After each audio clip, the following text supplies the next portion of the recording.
నమస్తే, welcome to news Khan. నేను రాజశేఖర్. ముందుగా వివిధ వార్తాపత్రికల ప్రధాన ముఖ్యాంశాలు సరి చూద్దాం. ఈనాడుకి వెళ్తే ప్రధానంగా మనకు ఒక హెడ్లైన్ కనిపిస్తూ ఉంది. 2 నెలలు 30,000 కోట్లు అనే ఒక వార్త ప్రధానంగా కనిపిస్తున్నటువంటి పరిస్థితి. రుణమాఫీ, రైతు భరోసా, రైతు బీమాకు అవసరం. ఇక రుణాల సేకరణకు ఉన్న అన్ని మార్గాల అన్వేషణ. రిజర్వ్ బ్యాంకును సంప్రదించున్న రాష్ట్ర ప్రభుత్వం ఉంది. అలాగే దీనికి అనుసంధానంగా పంటల సాగు చేసే వారికి రైతు భరోసా, ఆ దిశగా యోచిస్తున్నటువంటి ప్రభుత్వం. వ్యవసాయ శాఖ మంత్రి తుమ్మల వార్త కూడా ఉన్నటువంటి పరిస్థితి కనిపిస్తూ ఉంది. ఇక ముందు మాట తెచ్చిన ముప్పు అనే వార్త ప్రధానంగా కనిపిస్తుంది. సో పాఠ్య పుస్తకాలకు సంబంధించి ప్రధానంగా ఒక వివాదం నడుస్తుంది. ముద్ర విభాగం నుంచి సంచాలకులు శ్రీనివాసాచారిని తప్పించారు. సో కొత్త వారిని కూడా నియమించినటువంటి పరిస్థితి. రాధాకృష్ణ రెడ్డిపై కూడా చర్యలు తీసుకుంటారు. ఇక సాంకేతికతపై గుత్తాధిపత్యం వద్దు, అందరికీ అవి అందుబాటులోకి రావాలి, అప్పుడే సమ్మిళిత సమాజానికి పునాదులు. G7 అనుబంధ సదస్సులో ప్రధాని మోదీ ఉద్ఘాటన. అలాగే పోప్ను కలిసినటువంటి చిత్రపటం కూడా అందులో ఉన్నటువంటి పరిస్థితి కనిపిస్తుంది. అలాగే ఉప ముఖ్యమంత్రిగా పవన్, పంచాయతీరాజు గ్రామీణాభివృద్ధి శాఖల కేటాయింపు, లోకేష్కు విద్యా, IT చిత్రపటాలు కూడా వేశారు. నీట్పై CBIతో దర్యాప్తు జరిపించాలి, సుప్రీంకోర్టులో పిటిషన్, కేంద్రానికి NTA నోటీసులు అనే వార్త వచ్చినటువంటి పరిస్థితి. బదిలీలకు వేలాయే, రాష్ట్రంలో భారీగా IAS, IPSల స్థానాలకు రంగం సిద్ధమని కూడా వార్త ఉంది. త్వరలోనే రెవెన్యూ ట్రైబ్యునల్, కొత్త రెవెన్యూ చట్టం తీసుకువస్తాం అంటూ కూడా మంత్రి పొంగులేటి చెప్పినటువంటి పరిస్థితి కనిపిస్తుంది. ధరణి కమిటీ సభ్యులు మధుసూదన్, సునీల్ కుమార్, కోదన్ రెడ్డిలతో పొంగులేటి మాట్లాడుతున్నటువంటి అక్కడ దృశ్యం సంబంధించినటువంటి చిత్రపటం కూడా వేశారు. అవస్థల ప్రయాణం అంటూ కూడా 1497 గ్రామాలకు RTC సర్వీసులు లేవు. అనూహ్యంగా పెరిగినటువంటి ప్రయాణికులు, తగ్గిన బస్సులు, 60 నియోజకవర్గాల నుంచి భారీగా డిమాండ్లు అనే వార్త కూడా కనిపిస్తుంది. ఫ్రీ బస్ తర్వాత పూర్తిగా RTC వ్యవస్థకు చాలా వరకు కూడా ఇబ్బందులు ఎదుర్కొన్నటువంటి పరిస్థితి కనిపిస్తుంది. ఆ వార్త కనిపిస్తుంది. గొర్రెల పంపిణీ పథకంపై జిల్లాల వారీగా లెక్కించండి, లెక్కలివ్వండి. ప్రధానంగా కలెక్టర్లకు సమాఖ్య లేక ఈడీ కోరినటువంటి సమాచారం ఇచ్చేందుకు ప్రభుత్వం అనుమతించినటువంటి పరిస్థితి ఉందని ఒక వార్త కనిపిస్తుంది ఈనాడుకు సంబంధించి. నెక్స్ట్ మనం ఆంధ్రజ్యోతి చూద్దాం. ఆంధ్రజ్యోతికి సంబంధించి అక్రమ క్రమబద్ధీకరణపై విజిలెన్స్ నివేదిక సిద్ధం అనే వార్త కనిపిస్తుంది. సో ఓటర్ల జాబితా ఆధారంగా సర్వే, బీసీ లెక్కల కోసం అనే వార్త కూడా ఇందులో ప్రధానంగా ఉన్నటువంటి పరిస్థితి. పాఠ్య పుస్తకాల ముందు మాట వివాదంలో అధికారులపై వేటు అని కూడా వేసినటువంటి పరిస్థితి. పవన్ డిప్యూటీ సీఎం అనే వార్త కూడా కనిపిస్తుంది. ఆయనకు పంచాయతీ గ్రామీణాభివృద్ధి, లోకేష్కు IT, HRD అలాగే RTG పదవులు ఇచ్చినట్టు మంత్రి శాఖలు కేటాయించిన చంద్రబాబు. అచ్చెన్నకు వ్యవసాయం, అనితకు హోంశాఖ, పయ్యావులకు ఆర్థిక సభా వ్యవహారాలు, కొల్లు ఎక్సైజ్ గనులు, ఆనం దేవాదాయం, ఇవన్నీ కూడా ప్రధానంగా వార్త ఇచ్చినటువంటి పరిస్థితి కనిపిస్తుంది. అలాగే TDP AP అధ్యక్షుడిగా పల్లా శ్రీనివాసరావు యాదవ్ కూడా నియామకమైనటువంటి పరిస్థితి కనిపిస్తుంది. TTD ఈవోగా శ్యామరావు. పూర్తిగా కొత్త ప్రభుత్వం కొలువు తీరిన తర్వాత మారుతున్నటువంటి పరిస్థితి సహజంగానే ఉంటుంది అది. సో దానికి సంబంధించి వార్త కనిపిస్తుంది. గొర్రెలతో గాబరా, ఈడీ రంగప్రవేశంతో సంబంధిత అధికారుల టెన్షన్. పూర్తి వివరాల కోసం జిల్లాలను TGSGD CFL MD మెయిల్ ఇచ్చినటువంటి పరిస్థితి. సో దానికి సంబంధించి కూడా ఆఫీస్కి రాని ఈడీ అధికారులను వార్త కూడా ఉంది. నీటి మార్కులు, ర్యాంకులపై సర్కారు రిగ్గింగ్ చేసిందంటూ కూడా ఇక్కడ ప్రధానంగా ఒక వార్త కనిపిస్తూ ఉంది. సో అలాగే మరొక వార్త చూసుకుంటే ఐసెట్ 91% ఉత్తీర్ణత, సయ్యద్దు మునీబుల్లా హుస్సేన్కు మొదటి ర్యాంకు అని కూడా ఒక వార్త వేసినటువంటి పరిస్థితి కనిపిస్తుంది ఆంధ్రజ్యోతికి సంబంధించి. నెక్స్ట్ మనం సాక్షి చూద్దాం. సాక్షికి సంబంధించి ప్రధానంగా ఒక హెడ్లైన్ కనిపిస్తూ ఉంది మనకు. ప్రక్షాళన, సంక్షేమం, పాలన గాడిన పడేలా కీలక అంశాలపై సీఎం రేవంత్ రెడ్డి దృష్టి అనే వార్త కనిపిస్తుంది. టెక్నాలజీలో గుత్తాధిపత్యానికి తెరపడాలి అని కూడా టెక్నాలజీకి సంబంధించి కీలక వ్యాఖ్యలు చేశారు మోదీ. G7 సదస్సులు ఇటలీలో పర్యటనలో ఉన్నారు. ఆ వార్త కనిపిస్తుంది. ఊళ్ళు లబ్ధిదారులు ఎవరు అనే వార్త కూడా కనిపిస్తుంది. ఇందిరమ్మ పథకం ఇక కేంద్రం కనుసన్నలోనే. కేంద్రం సూచించిన అంశాల ఆధారంగానే దరఖాస్తుల పరిశీలన, నిబంధనలకు అంగీకరిస్తే రాష్ట్రానికి PMAY నిధులు, ప్రభుత్వం రాజకీయ ప్రయోజనాలకు గండి అనే వార్త కూడా కనిపిస్తున్నటువంటి పరిస్థితి. పార్లమెంటు వర్షాకాల సమావేశాలు జూలై 22 నుంచి అనే వార్త కూడా కనిపిస్తున్నటువంటి పరిస్థితి కనిపిస్తుంది. అలాగే నగదుపై ఈడీ ఫోకస్, గొర్రెల స్కామ్ పంపిణీలో నగదు లావాదేవీలపై దర్యాప్తునకు సిద్ధం. మేకల గొర్రెల అభివృద్ధి సంస్థ ACB నుంచి మరిన్ని వివరాల కోరే యోచన. ఈ సమాచారాన్ని విశ్లేషించేందుకు ప్రత్యేక బృందాలనే వార్త కనిపిస్తుంది. విలువలు, విశ్వసనీయతతో ముందడుగు అనే వార్త కూడా కనిపిస్తున్నటువంటి పరిస్థితి. సో మాజీ సీఎం జగన్కు సంబంధించిన వార్త. అలాగే పవన్కు పంచాయతీ, లోకేష్కు విద్యా, IT అనే వార్త కూడా కనిపిస్తుంది. పొలం కోసం కొట్టి చంపేశారు అనే వార్త కూడా కనిపిస్తుంది. దయలేని దయాదులని 2 ఎకరాల భూమి కోసం అన్నదమ్ములు పిల్లల ఘాతుకం అనే వార్త చాలా కలిసి వేసినటువంటి వార్తగా మనం చెప్పుకోవచ్చు. ఇక ప్రధానంగా ఈ వార్త నారాయణపేట జిల్లా చిన్నపొరలో జరిగినటువంటి పరిస్థితి. సో అలాగే మరొక వార్త కూడా ఇందులో చూసుకుంటే, సో అధైర్యపడద్దు మేము ఉన్నామంటూ కూడా నేను కేటీఆర్ కలిసినటువంటి పరిస్థితి, ఆ వార్త కూడా ఇందులో ప్రచురించినటువంటి పరిస్థితి కనిపిస్తుంది. సో దీనికి సంబంధించి ఏ ఘటన అయితే ఏం జరిగిందో చిన్నపొరల పార్కు సంబంధించి సీఎం రేవంత్ రెడ్డి కూడా జరిపించారు. ఇలాంటి వీటికి ఉపేక్షించుదని చర్యలు తీసుకున్నటువంటి పరిస్థితి ఎస్ఐని కూడా సస్పెండ్ చేశారు. మనం వెలుగు చూద్దాం. వెలుగుకు సంబంధించి ప్రధానంగా చూసుకుంటే G7 దేశాల సమ్మిట్, దేశాధినేతలతో మోడీ భేటీ అనే వార్త కనిపిస్తుంది. రుణమాఫీ కోసం ప్రభుత్వ భూములు కుదువ అనే వార్త కనిపిస్తుంది. పడావు పడ్డ భూములు బ్యాంకుల్లో తాకట్టు పెట్టి లోన్లు తీసుకోవాలని భావిస్తున్నటువంటి సర్కార్ అని కూడా వార్త కనిపిస్తుంది. మళ్ళీ డిఆర్సీ మీటింగ్స్, జిల్లా అభివృద్ధి సమీక్ష సమావేశాలు నిర్వహించాలని సర్కార్ నిర్ణయం. ఇప్పటికే ఉమ్మడి జిల్లాలకు ఇన్ఛార్జ్ మంత్రుల నియామకం, జిల్లా స్థాయి పరిష్కారం లేని సమస్యలు అలాగే సీఎం దృష్టికి తెచ్చేందుకు అవకాశం ఉందని కూడా ప్రధానంగా వార్త కనిపిస్తుంది. జూలై 2వ వారంలో అసెంబ్లీ, కేంద్ర బడ్జెట్కు అనుగుణంగా రాష్ట్ర బడ్జెట్ పెట్టేందుకు ఏర్పాట్లు, విద్యా వ్యవసాయ కమిషన్లతో పాటు రైతు భరోసా, రైతు రుణమాఫీ, ధరణి అలాగే ROR చట్టాలపై చర్యలు అనే వార్త కూడా కనిపిస్తుంది. కేటీఆర్కు హైకోర్టు నోటీసులు, ఇది ప్రధానంగా కనిపిస్తున్నటువంటి వార్త. అలాగే ఎమ్మెల్యేగా ఆయన ఎన్నికల చెల్లదంటూ కేకే మహేంద్ర మరో వ్యక్తి పిటిషన్లు వేశారు. కొడుకుకు ఆస్తులు ఎట్లొచ్చాయో కేటీఆర్ చెప్పలేదని అభ్యంతరం వ్యక్తం చేశారు. అలాగే విచారణ 4 వారాలకు వాయిదా ఇచ్చినటువంటి కూడా పరిస్థితి కూడా కనిపిస్తుంది. 3 నెలల వరద నీటి కోసం 1000 కోట్ల ఖర్చు అని కూడా ప్రాణహిత ఎందుకు పక్కన పెట్టింటూ అంటూ జస్టిస్ PC ఘోష్ ఏదైతే ఉందో దానికి సంబంధించినటువంటి వార్త కనిపిస్తుంది. రిటైర్డ్ ఇంజనీర్ల నివేదికపై ఎందుకు చర్యలు తీసుకోలేదని 2015 నిపుణుల కమిటీ రిపోర్ట్ను గత సర్కారు దాచడంపై కూడా అనుమానం ఉందంటూ కూడా చాలా క్లియర్మైనటువంటి కొన్ని రిపోర్ట్లు ఆయన వ్యాఖ్యలు వెల్లడించినటువంటి పరిస్థితి కనిపిస్తుంది. ఇక ఏపీ డిప్యూటీ సీఎంగా పవన్ కళ్యాణ్ అంటూ పంచాయతీ అలాగే గ్రామీణాభివృద్ధి, అటవీ, పర్యాటక శాఖల కేటాయింపు తనకి ఇష్టమైనటువంటి కేటాయించినటువంటి పరిస్థితి ఒక రకంగా.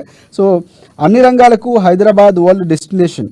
సో ప్రధానంగా రాష్ట్రంలో మెరుగైన సౌలతులు ఉన్నాయి అంటూ కూడా మంత్రి శ్రీధర్బాబు వ్యాఖ్యలు చేసినటువంటి పరిస్థితి. ఇక అమెరికా పర్యటనలో 10 సంస్థల ప్రముఖులతో మంత్రి వరుస భేటీలు, అమెరికా ఛాంబర్ ఆఫ్ కామర్స్ ప్రతినిధులతో మీటింగ్ నిర్వహించినటువంటి పరిస్థితులు. న్యూయార్క్లో ఆయన చాలా సమావేశాలు నిర్వహించారు. దానికి సంబంధించి కూడా వార్త కనుక కనిపిస్తుంది. భూతగాలతో వ్యక్తి దారుణ హత్య, ప్రధానంగా కలిచివేసే వార్తను చెప్పుకో కట్టెలతో కొట్టినటువంటి దాయాదులు, తీవ్ర గాయాలతో ఆసుపత్రిలో ట్రీట్మెంట్ పొందుతూ మృతి చెందినటువంటి పరిస్థితి. నారాయణపేట జిల్లా చిన్నపొరలో ఈ ఘటన చోటు చేసుకుందంటూ కూడా వార్త కనిపిస్తోంది. సో ఘటనపై సీఎం సీరియస్, బాధితులపై చర్యల ఆదేశం. 6 ఏండ్ల చిన్నారిపై రేపు మర్డర్, చాలా దారుణమైన వార్తలు కనిపిస్తున్నటువంటి పరిస్థితి. పెద్దపల్లి జిల్లాలో దారుణం జరిగింది. 6 బయట నిద్రిస్తున్న బాలికను కిడ్నాప్ చేసి మిల్లు డ్రైవర్ అఘాయిత్యం, సీసీటీవీలో కిడ్నాప్ దృశ్యాలు, నిందితుడు అరెస్ట్, ఫోక్సో చట్టం కింద కేసు పెట్టనంటూ సీఎం రేవంత్ రెడ్డి చెప్పినటువంటి పరిస్థితి. బాధిత కుటుంబానికి న్యాయం చేస్తామని హామీ ఇచ్చినటువంటి పరిస్థితి కూడా కనిపిస్తుంది. ఇటువైపు చూసుకుంటే తలసానికి బిగిస్తున్న గొర్రెల స్కామ్ వచ్చు. ఆయన మంత్రిగా ఉండగానే స్కామ్లో భారీగా అవినీతి, 2 ఉన్నతాధికారుల డైరెక్టర్లోనే మొత్తం కూడా వ్యవహారం జరిగిందని మనీ ట్రాన్సాక్షన్స్తో ఎంట్రీ ఇచ్చిన ఈడీ ఫైళ్లు ఇవ్వాలంటూ పశుసంవర్ధక శాఖకు డైరెక్టర్ నోటీసులు అని కూడా చెప్పినటువంటి గతంలో ఫైళ్లు మాయమయ్యాయి అని కూడా తలసానిపై కొన్ని వ్యాఖ్యలు చేసినటువంటి పరిస్థితి, అలాంటి ఆరోపణలు వచ్చాయి. ఇది ప్రధానంగా కనిపిస్తున్నటువంటి పరిస్థితి. నెక్స్ట్ మనం చివరిగా అమ్మా పేపర్ చూద్దాం. అమ్మకు సంబంధించి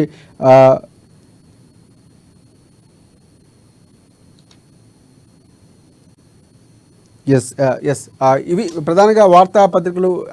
తీహార్ జైలుకు కేసీఆర్ అనే ప్రధానంగా కనిపిస్తుంది. 18న క్యాబినెట్ భేటీ అని కూడా మరొక వార్త అమ్మ పేపర్కి సంబంధించి కనిపిస్తున్నటువంటి పరిస్థితి కనిపిస్తుంది. అలాగే పూర్తి స్థాయిలో చూసుకుంటే మల్లారెడ్డి అరెస్టుకు రంగం సిద్ధమైన వార్త కూడా కనిపిస్తుంది. పవన్ కళ్యాణ్కు పంచాయతీరాజు, లోకేష్కు IT అని కూడా, తీహార్ జైలుకు కేసీఆర్ అని, 18న క్యాబినెట్ భేటీ అని ఇలా అమ్మా పేపర్కి సంబంధించి ప్రధానంగా హెడ్లైన్స్ కనిపిస్తున్నటువంటి పరిస్థితి. పూర్తిగా ఇది వార్తా పేపర్లోని ప్రధాన ముఖ్యాంశాలు. దీనిపై పూర్తి విశ్లేషణ అందించేందుకు ప్రముఖ రాజకీయ విశ్లేషకులు కృష్ణమూర్తి గారు మనకి సిద్ధంగా ఉన్నారు. ముందుగా కృష్ణమూర్తి గారు నమస్తే. ఎస్ రుణమాఫీకి సంబంధించి ప్రభుత్వం చాలా సత్వరంగా చర్యలు తీసుకొని ముందుకు వెళ్తున్నటువంటి పరిస్థితి కనిపిస్తుంది. సో దానికి సంబంధించి కొన్ని కీలకంగా వ్యాఖ్యలు చేసింది, మీరు చూసే ఉంటారు ప్రధానంగా హెడ్లైన్స్ ఈరోజు సంబంధించి కూడా. సో ప్రభుత్వ నిర్ణయాలు ఎలా ఉండబోతున్నాయి కొత్త వ్యూహంతో, ఎందుకంటే ఇప్పటికే బయట రాష్ట్రాలు ఎలా జరుగుతుందో పరిశీలిస్తూనే ఇటువైపు రుణాలు తేవలసిన విషయంలో పూర్తిగా కూడా వ్యూహాత్మకంగా వెళుతుందా, ఎలా వెళ్ళబోతుంది, ఎందుకంటే డెడ్ లైన్ కూడా ఆగస్టు 15 పెట్టినటువంటి పరిస్థితి కనిపిస్తుంది. సో ఇప్పటి నుంచే చేసుకుంటూ పోతారా, ఒక్కసారి చేస్తారా, ఇవన్నీ కూడా చాలా కీలకంగా ఇప్పుడు చర్చలు జరుగుతున్నటువంటి పరిస్థితి కనిపిస్తుంది. సో రుణమాఫీకి సంబంధించి ప్రభుత్వం నిర్ణయాలు ఎలా ఉండబోతున్నాయి అంటారు? రుణమాఫీ విషయంలో రైతులకు ఇచ్చిన హామీ విషయంలో రాష్ట్ర ప్రభుత్వం కట్టుబడి ఉన్నప్పటికీ కొంత ఆర్థిక పరిస్థితి సహకరించకపోవడంతో కొంత తర్జన భర్జన వస్తుందిగా స్పష్టమవుతాం. మనం ఈరోజు న్యూస్ పేపర్లను పరిశీలిస్తే కొన్ని భూములను అంటే బంజరు భూములను వీటికి సంబంధించిన ప్రభుత్వ భూములను తాకట్టు పెట్టాలి, తాకట్టు పెట్టి రుణం తీసుకోవాలి. మరికొన్ని దీంట్లో చూస్తుంటే వార్తలు చూస్తూ ఉంటే ఎవరికి ఆ, వచ్చిన సమాచారం ప్రకారం వారు వార్తలను ప్రదర్శిస్తూ ఉంటారు. మరికొన్ని చూస్తూ ఉంటే భూములను అమ్మేస్తారు ఉన్నగాడికి. ఆ అంటే గ్రేటర్ హైదరాబాద్ పరిధిలో స్వల్పంగా ఉన్నప్పటికీ భవిష్యత్ అవసరాల దృష్ట్యా వాటిని పక్కన పెట్టి కొంత అర్బన్ ఏరియాలకు వెళ్తారు. అక్కడ ఉన్నటువంటి ప్రభుత్వ భూములు అమ్మేందుకు అవకాశం ఉన్నాయి. మరోవైపు ఏంటంటే రిజర్వ్ బ్యాంక్ కోరుతా ఉన్నారు, కొంత అప్పు కావాలి, అప్పు కోసం రిజర్వ్ బ్యాంక్ సంప్రదించారు. ఇది ఏమైనా ఈ రుణమాఫీ అనేది ప్రభుత్వానికి కొంత ఇబ్బందికరంగానే మారిందని చెప్పవచ్చు. అంటే చెప్పకుండా పాలకులు కూడా కొంత ఆలోచనలు పడ్డారు. ఎన్నికల సమయంలో ఇచ్చిన హామీని మనం ఏదో అనుకో ఇచ్చాము, ఇక్కడ ఏదో జరుగుతా ఉన్నది, కొంత ఇబ్బందికర పరిస్థితి ఉంది. ఈసారి ఎలాగైనా రుణమాఫీ చేసి వచ్చేసరికి ఆలోచన చేయాలి అని. అంటే ఖజానా పెంచుకుంటాము, తర్వాత అదనపు ఖర్చు తగ్గించుకుంటాము. ఏదైతే అవినీతికి పాల్పడుతుందో అంటే అప్పట్లో ప్రతిపక్ష నాయకులను రేవంత్ రెడ్డి కానీ మిగతా కాంగ్రెస్ నాయకులు చెప్పే విషయాలు, ప్రస్తుత ప్రభుత్వం అవినీతికి పాల్పడుతుంది, ఆ వాటిని అన్నింటినీ కూడా మేము నివారించి రైతు రుణమాఫీ చాలా ఈజీగా చేస్తే 30,000 కోట్లు పెద్ద కథ కాదని చెప్పారు. కానీ ఇప్పుడు 30,000 కోట్లు వీళ్ళకు ఒక ఉలిబండగా మారిందని చెప్పచ్చు. రైతాంగం విషయంలో ఇప్పటికీ రైతు బంధు వేయాల్సిన అవసరం ఉంది. వానాకాలం సాగుకు అంటే కొంత అడపదలప వర్షాలు పడతా ఉన్నాయి. పూర్తి స్థాయిలో వర్షాలు పడకపోయినప్పటికీ పడ్డప్పుడు బాగానే పడతా ఉన్నాయి వర్షాలు, కొంచెం చోట్ల ఇంకా కూర్చుని ఉన్నాయి. రైతాంగం సాగుకు సన్నద్ధమవుతా ఉన్నారు. భూమి దున్నడము వీటికి సంబంధించి కొంత మొదలయ్యారు. విత్తనాల సేకరణ, విత్తనాల వీటి విషయంలో కొంత ఎరువుల విషయంలో కొంత రైతాంగం దృష్టి పెట్టి ఆ పనుల విషయంలో కొంత పోయింది. ఇప్పుడు వాళ్ళకు రైతు బంధు వేయాల్సిన అవసరం ఉంది. రైతు బంధు యాసంగి రైతు బంధు ఏం చేశారు, పంట చేతికి వచ్చే సంబంధించారు. అసలు సాగు సంబంధం లేకపోవాల్సిన సహాయము పంట చేతికి వచ్చే సంబంధం వేశారు. అంటే ఎన్నికలు ఇవో చెప్పారు కారణం. మేము కొత్తగా అధికారంలోకి వచ్చాము, కొత్త ప్రభుత్వం కొంత సరిచూసుకోవాల్సిన అవసరం ఉంది, కొన్ని ఐడియాలు చేయాలి, లేకపోతే 5 ఎకరాల లోపు ఉన్న వాళ్ళకే వేస్తాము, మేము బంజరు భూములకు వీళ్ళకు వేయము, గుంటలకు వేయము అని చెప్పేసి కొంత వాటిని ట్విట్టర్ కొంత ఇబ్బంది కలిగింది. కాబట్టి చెప్తున్నారు. మరి ఇప్పుడు ఏం జరిగిందో అర్థం కావచ్చు. ఇప్పటి వరకు ఇంకా ఆ డబ్బులు వేయలేదు, రైతులకు వేయాల్సినటువంటి రైతు బంధు సహాయ డబ్బులు వేయలేదు. రైతు బంధు సహాయం డబ్బులు కావాలి. రైతు రుణమాఫీ విషయం జూన్ మధ్యలోకి వచ్చాం, 15కి వచ్చాం. కరెక్ట్ గా 20 నెలలు ఉంది. అందరికీ చేయాల్సిన అవసరం. కానీ చేసిన ఈ అప్పులు ఎక్కడికి వెళ్ళిస్తాయి డబ్బులు కావాలి.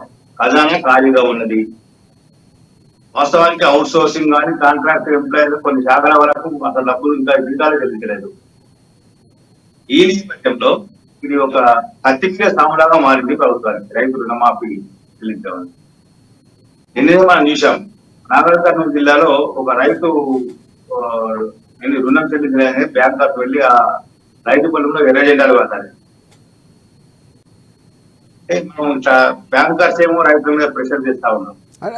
కృష్ణమూర్తి గారు ఇంకోటి అంటే చాలా భారీగా హామీలు ఇచ్చారు. అంటే ఆ హామీలు ఒకవేళ వీటి కోసం రుణాలు సేకరిస్తే మిగతా పథకాలు మీరు అన్నట్లు చాలా వరకు రెగ్యులర్గా శాలరీలు కూడా రానటువంటి కొన్ని డిపార్ట్మెంట్స్ ఉన్నాయి, అవుట్ సోర్సింగ్ కానీ, వాళ్ళకి చాలా వరకు సమయానికి రాకుండా ఇబ్బంది గత ప్రభుత్వంలో ఉండే, ఇప్పుడు ఈ ప్రభుత్వంలో కూడా అదే జరుగుతున్నటువంటి పరిస్థితి. ప్రధానంగా ఇంకొక అంశాన్ని కూడా పంట సాగు చేసే వారికి మాత్రమే రైతు భరోసా ఇస్తామనేటువంటి వ్యాఖ్య. అంటే ఇది కూడా కొంతవరకు అంటే లిస్టు తగ్గించుకునే క్రమంలోనే నిజమైన రైతులకు ఇవ్వాలన్న ఆలోచన, లేకపోతే బడ్జెట్ లెక్కలేసుకునే ప్రభుత్వం ఇలాంటి నిర్ణయం తీసుకుంటుంది అనుకోవచ్చు మనం. ప్రభుత్వం వచ్చి హామీలు అవుతుంది సార్, ఇప్పటి వరకు చేయాల్సిన అవసరం ఉంది. ఒకప్పటి సిస్టమ్ కాకుండా ఇప్పుడు అంతా ఆన్లైన్ సిస్టమ్ లో ఉంది. మండల స్థాయిలో వ్యవసాయ అధికారులు ఉన్నారు కాబట్టి వీళ్ళంతా ఏఈఓలు ఉంటారు. మండల స్థాయిలో అగ్రికల్చర్ ఎక్స్టెన్షన్ ఆఫీసర్, ఇక్కడ నుంచి జిల్లా స్థాయిలో ఉంటారు, తర్వాత రాష్ట్ర స్థాయి. మ్యాటర్ ఆఫ్ ది 1 వీక్ మొత్తం ఇది సమాచారం తెప్పించుకోవాలి. అంటే ఏ భూమిని ఎవరు సాగు చేస్తున్నారు, ఎవరు సొంతదారులు, ఎవరు సాగుదారు అనేది ప్రభుత్వం అనుకుంటే తెప్పించుకోవాలి. డబ్బులు లేనప్పుడు ఇవన్నింటి విషయంలో దీని విషయంలో కొంత తాత్సారం చేయాలన్న ఉద్దేశంతో ప్రభుత్వం స్పష్టం అవుతా ఉన్నది. అంటే రైతుల్లో ఏమైనా అలజడి వచ్చే అవకాశం కనిపిస్తుంది అంటారు? అంటే ఇలాంటి కేవలం పంట సాగు చేసే వరకే రైతు భరోసా ఇస్తాం, సో ఇప్పటికే సరైన సమయంలో రానటువంటి పరిస్థితి. సో కొంతమంది కౌలు రైతులు కూడా ఉన్నారు, వాళ్ళకి మరి ఎలాంటి లిస్ట్ ఇవ్వబోతున్నారు? ఎందుకంటే చాలామంది రైతుల దగ్గర నుంచి కౌలు రైతులు తీసుకుని పంటలు పండించుకునే పరిస్థితి మనకు తెలిసిందే. సో వారికి కూడా మేము భరోసా కల్పిస్తామని గతంలో చాలాసార్లు సీఎం రేవంత్ రెడ్డి చెప్పినటువంటి పరిస్థితి, కాంగ్రెస్ ప్రభుత్వం చెప్పినటువంటి పరిస్థితి. దానికి సంబంధించి కూడా విధి విధానాలు చాలా వరకు ఇప్పటికీ ఆగస్టు 15 చేస్తామంటారు. ఎప్పటి నుంచి చేస్తారు, ఎప్పుడు చేస్తారు, విధి విధానాలు ఎప్పటికీ ప్రకటించడం గందరగోళం కూడా ఉంది. సో దానికి క్లారిటీ ఇవ్వాల్సిన అవసరంలో ఇలాంటి ప్రకటన కూడా కొంతవరకు ఆలోచించాల్సినటువంటి పరిస్థితి ఉంది అనుకోవచ్చు మనం. ఖచ్చితంగా రాష్ట్ర ప్రభుత్వం కానీ లేకపోతే ఎన్నికల సమయంలో కాంగ్రెస్ పార్టీ చెప్పినప్పుడు రైతు బంధును ఉన్నవాళ్ళ కొనసాగిస్తాము, కౌలు రైతులకు కూడా వర్తింపజేస్తాము అని చెప్పారు. కేసీఆర్ ప్రభుత్వం కౌలు రైతులకు ఇవ్వట్లేదు కాబట్టి వాళ్ళకు కూడా మేము ఇస్తాం, మీరు కూడా ఇబ్బంది పడకండి, కౌలు రైతులకు కూడా మేము రైతు బంధు వేస్తామని చెప్పారు. ఇప్పుడు ఏమంటున్నారు, ఎవరు సాగు చేసుకుంటే వాళ్ళకే ఇస్తాము, మిగతా వాళ్ళకి ఇవ్వము. ఓనర్స్ అయినా అంటే భూ సొంతదారులు అయినప్పటికీ వాళ్ళకి ఇవ్వము, మేము పట్టా ఉన్నప్పటికీ వాళ్ళకి ఇవ్వము. వాళ్ళు సాగు చేస్తే తప్ప వాళ్ళకు వర్తింప చేయము అనే ఆలోచనలో మేము ఉన్నామని చెప్తాము. అంటే ఇప్పుడు సాగు చేసే వాళ్ళు కౌలు రైతులు ఎక్కువ ఉండొచ్చు, మరి వాళ్ళకి లబ్ధి చేకూరే అవకాశం ఉంది. ఆ దిశగా ఏమైనా ప్రభుత్వం వెళ్ళబోతుంది, అందుకే ఈ ప్రకటన చేసిందా? ఓకే అండి, ఇప్పుడు ఎవరితో ఒకరికి స్పష్టం చేసి వేయాల్సిన అవసరం కదా. ఇప్పుడు మీకు ఆకలి అవుతుంది సార్, మీకు ఆకలి అయినప్పుడు కారం మెతుకులో అన్నం మెతుకులో ఏవో పెట్టాలి, దొడ్డన్నమా సన్నమా మీకు పెట్టాల్సిందే, మీ ఆకలి తీర్చాలి. ఫస్ట్ నేను ఆకలితో ఉన్నాను, బిర్యానీ గురించి బిర్యానీ వంటలు చూస్తున్నా అంటే ఎట్లా కాదు కదా. మీకు ఆకలి అవుతుంది, ఆకలి అయినప్పుడు అన్నం పెట్టడం అనేది ముఖ్యము. అది సన్నమా ఉడకన్నమా లేకపోతే దొడ్డన్నమా సన్నన్నమా తర్వాత విషయం. అది ముందు మీ ఆకలి తీర్చాలి కదా. రైతుకు పెట్టుబడి సహాయం కావాలి, బ్యాంకులలో రుణాలు ఇచ్చే పరిస్థితి లేదు. ఎందుకంటే తీసుకున్న రుణాలను ప్రభుత్వం మాఫీ చేశారని చెప్పి రైతులు తీర్చకుండా ఊరుకున్నారు. దాన్ని ప్రభుత్వం తీర్చాల్సిన బ్యాంకులు ఇచ్చట్లేదు. ప్రైవేట్ వాళ్ళు రైతులను నమ్మే పరిస్థితి లేరు. ప్రైవేట్ వాళ్ళు ఏంటంటే వాళ్ళు అడ్డీ పావులాగా వాళ్ళు దోచుకుంటున్నారు, ప్రైవేట్ వడ్డీ వ్యాపారులు. అసలు ఇబ్బందికరంగా ఉంటుంది. దీని విషయంలో రాష్ట్ర ప్రభుత్వము చాలా సీరియస్ గా ఆలోచన చేయాల్సిన అవసరం ఉంటుంది. రైతు బంధు సహాయం చేయకుండా అంటే వీళ్ళు గత ప్రభుత్వం సాలీన 10,000 ఇస్తే మేము 15,000 ఇస్తాం అన్నారు. అంటే ఇప్పుడు వానాకాలం సాగు కోసం ఎకరాకు 7,500 రాష్ట్ర ప్రభుత్వం వాళ్ళ ఖాతాలో వేయాలి. 5 ఎకరాలు ఉన్న వాళ్ళకే వేయండి, 5 ఎకరాల లోపాలకే వేయండి. చెప్పండి ఎంత ఉన్నాయి లెక్కలు చెప్పండి. కృష్ణమూర్తి గారు, చాలా కాంగ్రెస్ పార్టీకి సంబంధించి చాలా ఉన్నాయి. ఎందుకంటే 100 రోజుల్లో 6 గ్యారంటీలు ఇచ్చినటువంటి పరిస్థితి, అందులో 13 అంశాలు ఉన్నాయి, ఇంతవరకు 5 అయినటువంటి పరిస్థితి చాలా ఉన్నాయి. మహిళలకు స్కూటీల దగ్గర నుంచి నిరుద్యోగ వృత్తి దగ్గర నుంచి చాలా ఉన్నటువంటి పరిస్థితి. సో దాని గురించి మళ్ళీ మనం కంటిన్యూ మాట్లాడుతున్నాం. ఇంకా ప్రధానంగా ఇంకొకటి, రెవెన్యూకి సంబంధించి కొత్త చట్టాలు తీసుకురాబోతున్నాం త్వరలోనే. రెవెన్యూ ట్రైబ్యునల్ కూడా ప్రధానంగా నిన్న పొంగులేటి శ్రీనివాసరెడ్డి కొన్ని వ్యాఖ్యలు చేశారు. కొత్త రెవెన్యూ చట్టం వస్తామని కూడా చెప్పినటువంటి పరిస్థితి. ధరణికి సంబంధించి ఎవరైతే ఉన్నారో సో ఆ కమిటీ సభ్యులతో నిన్న మీటింగ్ నిర్వహించినటువంటి పరిస్థితి, వారితో మాట్లాడారు. ధరణిని ప్రక్షాళన చేస్తారు, ఎందుకంటే ధరణి మీద చాలా ఆరోపణలు చేసింది కాంగ్రెస్ ప్రభుత్వం. సో ఇప్పుడు ధరణిలో మార్పులు తీసేస్తారేమో అన్నటువంటి వ్యాఖ్యలు, సో దాని ప్రజలకి అది లబ్ధి చేకూరుతుందని బీఆర్ఎస్ ఇలాంటి వాదనలు కూడా విన్నాం. సో దానికి సంబంధించిన నిర్ణయం ఎలా ఉండబోతుంది? అంటే కొత్త రెవెన్యూ చట్టం తీసుకురావడం అవసరం అంటారా? ఇప్పుడు ఉన్నటువంటి సమయంలో అది మంచి నిర్ణయం అనుకోవచ్చు మనం. చట్టంలో మార్పులు అనేది అంటే ధరణి తర్వాత కొంత గందరగోళం ఏర్పడింది. మీరు ఒక 2 ఎకరాల పొలం కొన్నారు సార్, మీ నాన్నగారు కొన్నారు. ఇప్పుడు ధరణిలో ఏం చేశారంటే మీ నాన్నగారు ఎవరి దగ్గర కొన్నారో అంతకన్నా ముందు ఎవరికి ఉందో వాళ్ళ పేరే దాంట్లో రిజిస్ట్రేషన్ అయింది, దాంట్లో నమోదైంది. పట్టా పాస్బుక్ మీ నాన్నగారి పేరు మీద ఉన్నది, అక్కడ ధరణిలో వేరే వాళ్ళ పేరు మీద వస్తా ఉన్నాయి. అది కూడా మీకు అమ్మిన వ్యక్తి కాదు, ఆ వ్యక్తి ఎవరైనా ఉన్నారో ఆరకు వస్తా ఉన్నారు. ఎంత ఇంత గందరగోళంగా ఉన్నాయి వ్యవహారం. ధరణి విషయంలో చూస్తే ఈ సమస్య అయితే ఉన్నాయి. రెండవది, లేని చోట నానా భూములు అని చెప్పేసి దాంట్లో నమోదు చేశారు. ఒకటే సర్వే నెంబర్లో 10 ఎకరాలు ఉందనుకోండి, 10 ఎకరాల్లో ఒక 2 ఎకరాలు నాలా భూమి అని పెట్టారు. మధ్యలో ఎట్లా వచ్చి సర్వే నెంబర్లో నాలా భూమి అంటే ఇట్లా కొన్ని టెక్నికల్ ఇష్యూస్ కొన్ని ఉన్నాయి. వీటి విషయంలో ధరణితో కొంత ఇబ్బందికరంగా ఉంది కాబట్టి దాన్ని రద్దు చేస్తామని రాష్ట్ర ప్రభుత్వం చెప్పింది. అప్పుడే భూభారతీయ తీసుకొస్తామంటగా కొంత చర్చ జరిగింది. కానీ దాన్ని రద్దు చేస్తే వచ్చే ఇబ్బందులు ఇప్పుడు అధికారంలోకి వచ్చిన తర్వాత ఆ పార్టీకి అర్థమవుతా ఉంది. దాన్ని రద్దు చేసి మొత్తం గందరగోళం అయ్యే పరిస్థితి. అంటే ప్రస్తుతం ఉన్న పరిస్థితుల్లో తెలంగాణలో భూముల రేట్లు విపరీతంగా పెరిగిన నేపథ్యంలో ఎవరికి వారుగా భూమి నాది అంటే నాది పరిస్థితి కాబట్టి దాన్ని రద్దు ఇబ్బందికరంగా ఉంటుంది అని రాష్ట్ర ప్రభుత్వం ఒక నిర్ణయానికి వచ్చినట్టు చెప్తా ఉంది. కాబట్టి దాన్ని ఇంకొక అంశం మాట్లాడదాం. ఇంకొక అంశం కొత్తగా అమలు చేయకుండా ఏదైతే ఉందో ఆ ఉన్న దానిలో లోపాలు సరిదిద్దాలనుకుంటుంది. లోపాలు సరిదిద్దే ప్రయత్నం ప్రభుత్వం చేస్తుందా లేదా ఇవన్నీ కూడా కార్యాచరణ అంటే మొత్తానికి కొత్త చట్టాలు తీసుకురాబోతున్నటువంటి వార్త అయితే మనకి వినిపిస్తుంది. మీరు అన్నట్లు ఒక రకంగా కత్తిమే సాము లాంటిది. ఇంకొక అంశం, గొర్రెల స్కామ్ సంబంధించి 2 రోజుల నుంచి వరుస ఎప్పటి నుంచో ఉండేటువంటి పరిస్థితి, జిల్లాల వారీగా లెక్కలు ఇవ్వండి కూడా ఆదేశించినటువంటి పరిస్థితి, ప్రభుత్వం కూడా సహకరించి లెక్కలు ఇవ్వబోతున్నటువంటి పరిస్థితి ఈడీ ఆదేశాలకు సంబంధించి. సో ఏ విధంగా చూడొచ్చు అంటారు?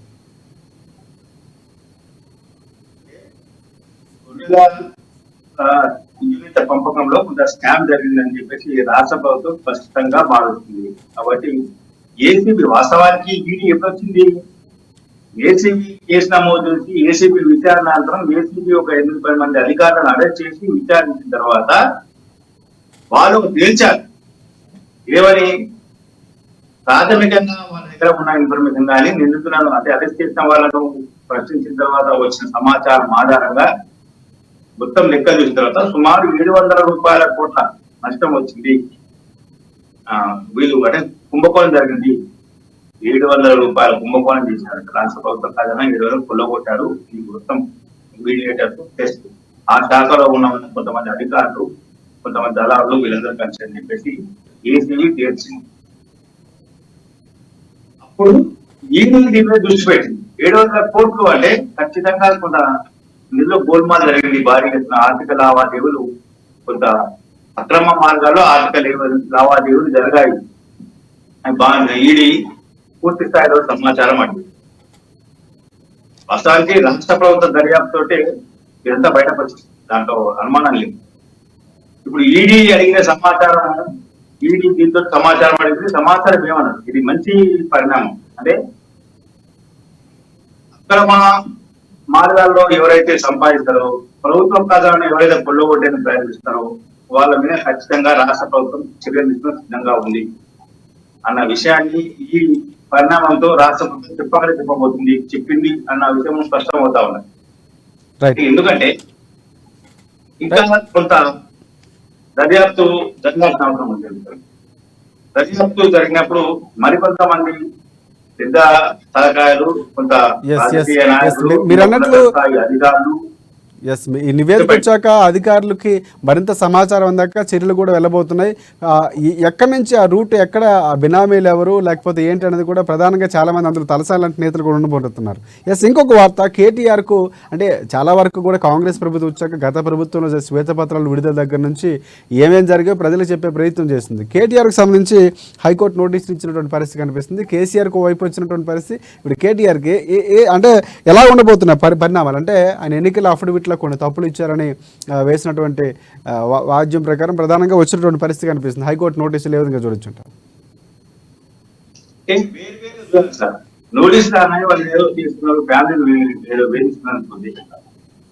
మీరు కవిత విషయం తీసుకోండి. కవిత విషయం ఢిల్లీ లీకర్ స్కామ్ గురించి సంబంధించి కేటీఆర్ కు నోటీస్ ఇచ్చారు. కాళేశ్వరం ప్రాజెక్టు విషయంలో విచారణ చేసినటువంటి కమిషన్ ఇక్కడ నోటీస్, సారీ పవర్ పర్చేజ్ విషయంలో రాష్ట్ర ప్రభుత్వం వేసినటువంటి కమిషన్ వేసినటువంటి నరసింహారెడ్డి కమిషన్ ఇచ్చిన నోటీస్ అదేవిధంగా కాళేశ్వరం జస్టిస్ చంద్రబోస్ ఇచ్చినటువంటి నోటీస్ కాళేశ్వరం సంబంధించిన విషయం అది వేరు. అది పాలన అంటే ఒకటేమో అవినీతికి పాల్పడి అక్రమ మార్గాలు చాలా అతి స్వల్ప కాలంలో ఎక్కువ డబ్బు సంపాదించిన అత్యాస పౌరతోటి ఆ కేసు. ఈ కేసు ఏంటంటే కేసీఆర్ కేసు ఏంటంటే పాలనాపరమైన అంశాల్లో రూల్స్ నిబంధనలు కాదని వెళ్ళడం, నిబంధన ఉల్లంఘించి వెళ్ళడమా నిబంధన కాదని వెళ్ళడం అనేది అక్కడ రెండో అంశం. ఇప్పుడు ప్రస్తుతం కేటీఆర్ వచ్చిన నోటీస్ చూసాము మన పరిస్థితి. ఎలక్షన్ అఫిడవిట్ లో తప్పుడు సమాచారం ఇవ్వడం. జనరల్ గా ఈ రోజుల్లో 100 మంది పోటీ చేసి 100 మంది అఫిడవిట్ చేస్తే దాదాపు 90 మంది అఫిడవిట్లలో ఇట్లాంటి పొరపాట్లు వస్తా ఉన్నాయి, ఇట్లాంటి తప్పిదాలు వస్తాయి. ప్రత్యర్థులు వెతకడంలో ప్రత్యర్థులు వాళ్ళ అఫిడవిట్లు తన ప్రత్యర్థులు వాళ్ళ అఫిడవిట్లు వెతకడంతో ఇవన్నీ వస్తా ఉన్నాయి. మొన్న తెలంగాణ అసెంబ్లీ ఎన్నికల్లో సిరిసిల్ల నుంచి కేటీఆర్ పోటీ చేశారు. ఆ సమయంలో నామినేషన్ విషయంలో దాంట్లో తన ఆఫర్ సంబంధించిన డిక్లరేషన్ ఖచ్చితంగా రిటర్నింగ్ ఆఫీసర్ ఇవ్వాల్సిన అవసరం ఉంది. అది ఓపెన్ డాక్యుమెంట్, మీరు నెట్లోకి వెళ్ళినా మీకు అది దొరుకుతుంది. Election commission of India website లోకి వెళ్ళి మీరు చూస్తే దొరుకుతుంది. కేటీఆర్ ఎంత ఉన్నాయి, ఏమి ఇచ్చారు, ఎక్కడెక్కడ ఉన్నాయి, ఏంటంటే మొత్తం తెలుసుకుంటాం. అంటే కేటీఆర్ ఇచ్చిన అఫిడవిట్ లో కొన్ని తప్పులు ఉన్నాయి. తన కుమారుడికి కూడా ఆస్తులు ఉన్నాయని చెప్పారు. అంటే కుమారుడి వ్యాపారాలు ఏంటంటే పేరు ఆస్తులు ఉన్నప్పుడు వ్యాపారాలు ఏంటని చెప్పాలి, వ్యాపారం ఏంటని చెప్పలేదు. అంటే దాంట్లో ప్రత్యర్థులు అప్పట్లో సిరిసిల్ల నుంచి పోటీ చేసినటువంటి కాంగ్రెస్ పార్టీ అభ్యర్థిగా పోటీ చేసిన కేకే మహేందర్, ఆయన కూడా హైకోర్టు న్యాయవాది, సీనియర్ న్యాయవాది. వారి దానికి సంబంధించినటువంటి నోటీసులు నిన్న వచ్చే దీనికి సంబంధించి కేటీఆర్ కొంత వివరణ ఇవ్వాల్సిన అవసరం. ఈ ఎలక్షన్ సంబంధించిన నోటీస్, ఈ ఎలక్షన్ సంబంధించిన కక్ష సాధింపు, లేకపోతే ఇంకో సాధింపు కానే కాదు. ఏది కూడా కక్ష సాధింపు. ఓకే, నా వరకు వస్తే ఒకటి, మీ వరకు వస్తే ఒకటి. కృష్ణమూర్తి గారు చూద్దాం. అంటే ప్రధానంగా ఎలాంటి వివరణ ఇవ్వబోతున్నారు మీరు అన్నట్లు? చాలా కీలకమైనటువంటి పాయింటే. సో నోటీసుల వరకు వెళ్ళిందంటే, కోర్టు పరిధిలోకి వెళ్ళిందంటే ఆయన వివరించుకోవాల్సిన అవసరం, సమయం కూడా ఇచ్చినటువంటి పరిస్థితి. సో ఇక హైదరాబాద్కు సంబంధించి ఎంత అభివృద్ధి చెందుతుందో అన్ని దారుణాలు కూడా జరుగుతున్నాయి. ఒక 6 ఏళ్ళు అంటే ఏ స్థాయికి సమాజం వెళ్ళిపోతుందో కొన్నిసార్లు ఆలోచించాల్సినటువంటి సమయాలు. అంటే వింటున్నాం, ఒక మీడియాలో ఉన్నటువంటి సందర్భంలో ఇలాంటి వార్తలు చదవాలన్నా కూడా మనసు ఎక్కడో చివుకు అనిపిస్తుంది. అంటే కుటుంబ సభ్యుల మధ్య గొడవలతోనో, లేకపోతే 6 నెలల పాప, అంటే ప్రధానంగా మనం ఎక్కడ 6 ఏళ్ల చిన్నారికి సంబంధించి రేపు చేసినటువంటి పరిస్థితి. 6 ఏళ్ల చిన్నారి అంటే చాలా వరకు మహిళా సంఘాలు కానీ కొన్ని వ్యాఖ్యలు చేస్తున్నాయి డ్రెస్సింగ్ విషయంలో, చాలా వచ్చినటువంటి పరిస్థితి. పెద్దపల్లి జిల్లాలో ఈ దారుణం మరొకసారి. అంటే ఇలాంటి వార్తలు చాలా విన్నాం, కానీ నిన్న చూసుకుంటే చాలా వరకు అంటే ఇటువైపు డ్రగ్స్ బాగా పెరిగిపోయి మద్యం మత్తులు ఎందుకు ఇక్కడ తాగుతున్నారని అడిగితే వాళ్ళు దాడి చేసినటువంటి సందర్భాలు కనిపిస్తున్నాయి. దాయాదులు అంటే కుటుంబ సభ్యులకు సంబంధించి గొడవలు, అంటే గతంలో ఉన్నటువంటి కొడుకులు ఈరోజు కొట్టుకొని చంపేసినటువంటి పరిస్థితులు, ఇవన్నీ చూస్తుంటే ఎట్లా ఉంది లా అండ్ ఆర్డర్కి సంబంధించి చాలా కీలకంగా మరొకసారి. ఎందుకంటే డ్రగ్స్ నియంత్రణ చేస్తామని చాలా పట్టుదలతో ఉన్నటువంటి ప్రభుత్వంగా చెప్పుకున్నటువంటి రేవంత్ రెడ్డి సో ఎట్లా నిర్ణయం తీసుకోబోతున్నారు అనేది కూడా చాలా 6 ఏళ్ల పాపకు సంబంధించి మీకు మీ దృష్టికి వచ్చిన దాకా ఏమనిపిస్తుంది అంటే ఇలాంటి ఘటనలు జరిగినప్పుడు?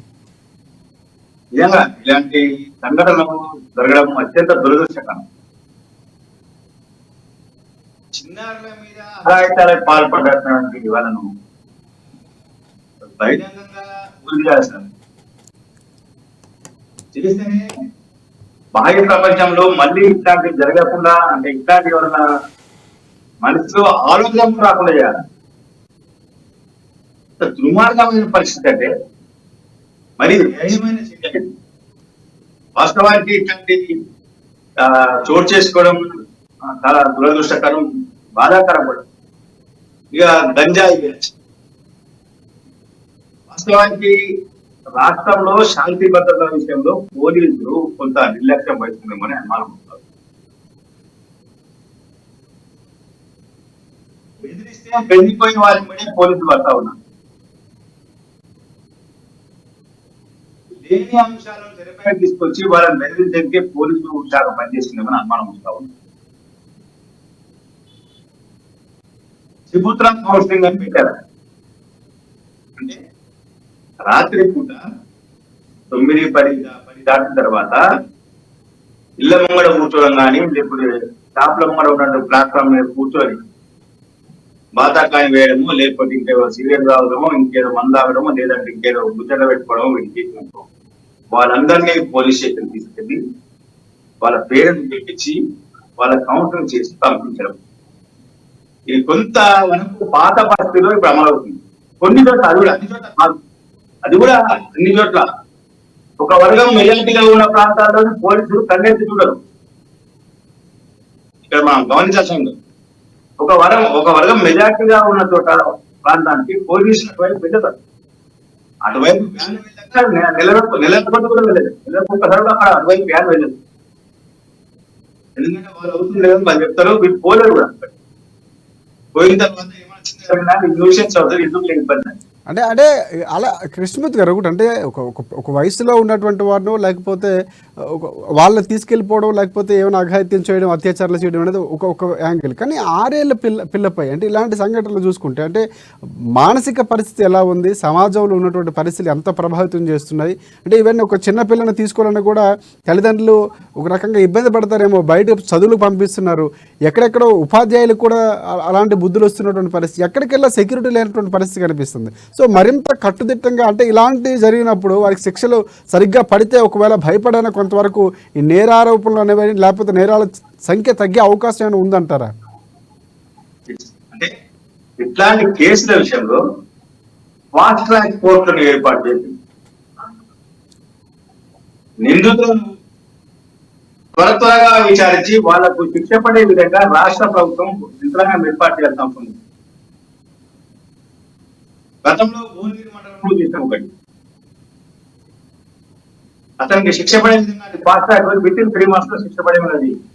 అంటే గతంలో చూసుకుంటే మీరు అన్నట్లు దిశ సంబంధించినట్టు కూడా ప్రభుత్వం ఒక ఎన్కౌంటర్ అనేది ఒకటి జరిగినటువంటి పరిస్థితి గత ప్రభుత్వంలో, అది ప్రభుత్వానికి కూడా అనుకూలంగా జరిగిందనేటువంటి ఆరోపణలు వచ్చాయి. సో అక్కడ ప్రియాంక రెడ్డి హత్యకి సంబంధించి దిశ అనేటటువంటి ఒక ఆపరేషన్ మొదలుపెట్టడం, అక్కడ చంపేసినటువంటి పరిస్థితి. ఎందుకు ఇక్కడ ఒకరికి ఒక న్యాయం ఒకరికి ఒక న్యాయం కాకుండా అంటే కంప్లీట్గా ఎవరు చేసినా పూర్తి స్థాయిలో ఎవరికి అనుకూలంగా లేకుండా చట్టంగా అమలు చేసే విధంగా ప్రభుత్వాలు నిర్ణయం తీసుకోవాల్సిన అవసరం ఉందంటారు. అలా జరిగే పరిస్థితులు ఉన్నాయంటారు?